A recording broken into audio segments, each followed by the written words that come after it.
کہ نواز شریف جو ہے وہ شہباز شریف سے خوش نہیں ہے اور اس ساری گورنمنٹ سے خوش نہیں ہے۔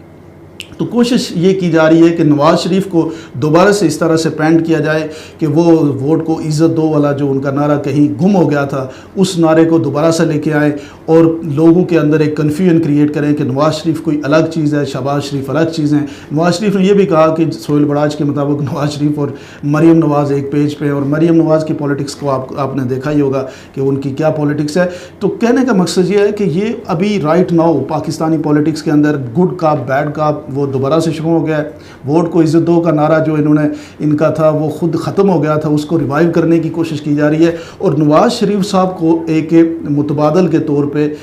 سامنے لانے کا پلان بن رہا ہے، اور دوسری طرف عمران خان صاحب کو نائل کرنے کی کوشش کی جا رہی ہے۔ میں یہ سمجھتا ہوں کہ لوگوں کو اور یہ جو ڈیسیژن میکر کرنے والے لوگ ہیں ان کو پاکستانیوں کی پلس کو سمجھنا چاہیے، پاکستانی اس وقت کس طرح سوچ رہے ہیں اس کو دیکھنا چاہیے، اور پاکستانیوں کی جو پلس ہے وہ عمران خان ہے۔ اگر ابھی آپ عمران خان کو سسٹم سے الگ کریں گے تو ڈیفینیٹلی اس کا نقصان پاکستان کو ہوگا، پاکستان کی پولیٹکس کو ہوگا، پاکستان کے ان لوگوں کو جو عمران خان صاحب سے محبت کرتے ہیں پوری دنیا میں ان لوگوں کو ہوگا، اور اس کا امپیکٹ جو ہے وہ پاکستان کی لوکل سیاست میں ہوگا۔ تو ہمیں یہ جو ہے ٹیکنیکل ناک آؤٹس پہ نہیں جانا چاہیے، بلکہ آپ دیکھ لیں کہ آپ نے شہباز گل کا کیس کیا، وہ اس میں سے ہوا نکل گئی، اور اسی طرح سے آپ نے سپریس کرنے کی کوشش کی۔ آج کے دور میں کوئی سپریس نہیں ہوتا، آپ تذلیل کر لیں گے 2-4 دن کے بعد چیزیں پھر نارمل ہو جاتی ہیں۔ ان سب کی طرف جانے کی ہمیں ضرورت نہیں ہے، بلکہ فریش مینڈیٹ کی طرف جانا چاہیے، الیکشن کی طرف جانا چاہیے، تاکہ